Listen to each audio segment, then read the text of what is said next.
Bonjour à tous et bienvenue sur Grenier Santé. Ce jour je vais vous parler de 6 habitudes qui plombent l'érection. Il y a des habitudes, des choses qu'on fait tous les jours, qui ont un impact très négatif sur notre érection. Or, on ne se rend pas compte qu'il y a un lien. Je vais vous dire aujourd'hui 6 habitudes très courantes, et la dernière, je vous promets que vous en avez quasiment jamais entendu parler. Je dirais même, jamais entendu parler. Bonjour tout le monde, bienvenue dans cette nouvelle vidéo. Bienvenue sur Grenier Santé, votre chaîne santé sur laquelle on parle de tous les sujets sans tabou. Aujourd'hui, on va parler des habitudes de la vie quotidienne qui altèrent le fonctionnement de l'érection. Vous savez que je dis tout le temps, quand on a des problèmes sexuels, que ça fait plusieurs mois qu'on est essayé de se débrouiller seul et qu'on n'y arrive pas. On consulte, on téléconsulte, si c'est plus facile pour vous. Aujourd'hui, je vais vous parler donc de 6 habitudes très courantes. Vous allez voir, et qui ont un impact négatif réel sur l'érection. Mieux que ça, quand on les change, l'érection s'améliore progressivement, au bout de plusieurs mois, bien sûr. Mais elle s'améliore. Et ce que je vais vous dire là, n'est pas uniquement pour les personnes qui ont des problèmes d'érection. C'est aussi pour les personnes qui n'ont pas de problème d'érection et qui veulent préserver la qualité de leur érection. Première habitude, rester en position assise de façon prolongée. Il y a beaucoup de personnes qui, dans leur travail, sont en position assise.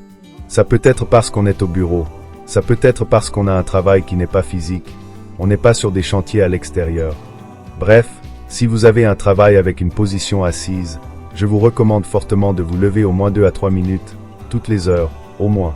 Et si vous ne pouvez pas vous lever, par exemple, vous avez une situation, vous êtes obligé de rester assis 2 à 3 heures d'affilée dans votre activité professionnelle, au moins, bougez le bas du dos, ne pas rester dans la même position.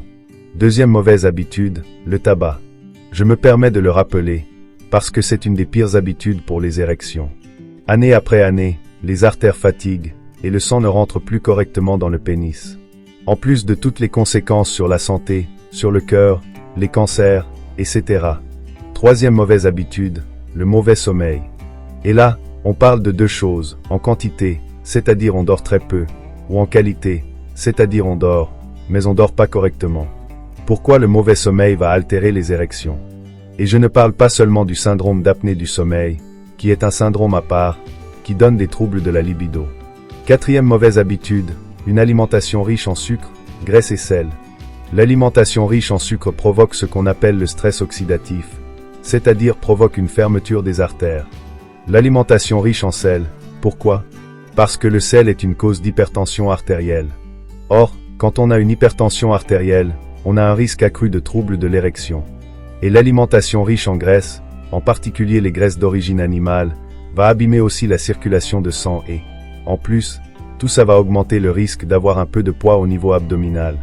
Comme vous le savez, je vous en ai parlé déjà dans des vidéos sur la testostérone, les causes de déficit en testostérone et les symptômes. Et je vous ai dit que, quand on accumule de la graisse au niveau abdominal, c'est une des causes les plus courantes de diminution de notre hormone sexuelle, la testostérone. Qui dit diminution de testostérone, des risques de troubles de libido et troubles de l'érection. Cinquième mauvaise habitude, le fait de visionner du porno et de se masturber sans en avoir envie. Je vous ai souvent parlé du fait que le problème, c'est pas tellement la masturbation ni le fait de regarder le porno, c'est la façon avec laquelle on le fait. Or, il y a beaucoup de situations où on le fait alors qu'on n'avait pas une excitation au départ, on n'avait pas une envie sexuelle. On le fait parce qu'on s'enquille, parce que c'est une habitude, parce que c'est devenu un besoin, parce qu'on est stressé, angoissé, on n'arrive pas à dormir, etc. Or, dans ces cas-là, il n'y a pas, à la base, un élan, une excitation sexuelle. Quel est le problème dans ce fonctionnement-là? Le problème, c'est que, si on le répète, le corps et le cerveau vont s'habituer à ce qu'il faut, pour avoir une érection, d'abord visionner où il faut se masturber. Et il va perdre le réflexe que, pour avoir une érection, il faut avoir, d'abord, du désir, de l'excitation, quelque chose de relationnel.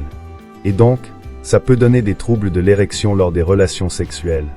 Et on arrive au numéro 6. Je vous ai dit que 99,9% d'entre vous n'en ont probablement jamais entendu parler.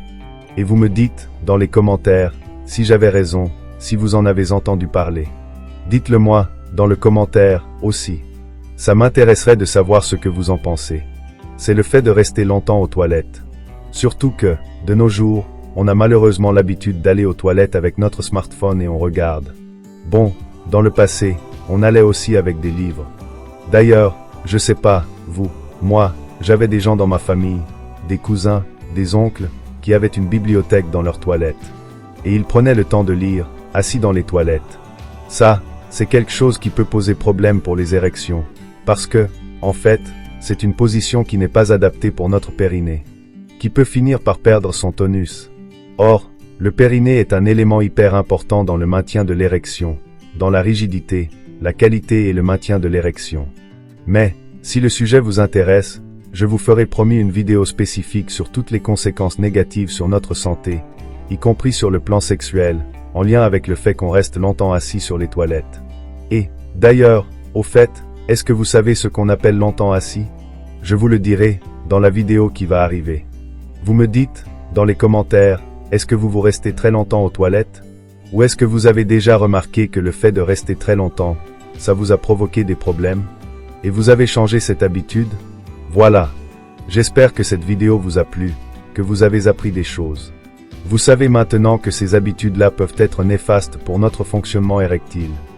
Et si vous avez remarqué qu'elles sont aussi néfastes pour notre santé en général. Donc, vous essayez le plus possible de les changer. Si vous avez des difficultés et qu'il faut un traitement, ne serait-ce que transitoire, le temps de modifier ces habitudes, vous pouvez nous contacter. N'hésitez pas à aller voir les autres vidéos faites sur ce sujet. Vous apprendrez, je suis sûr, plein de choses. Merci encore de nous suivre sur. Merci pour tous vos commentaires sympas. Merci de faire de cette chaîne une énorme chaîne de santé. C'est grâce à vous, et moi, ça m'encourage à faire encore plein de vidéos.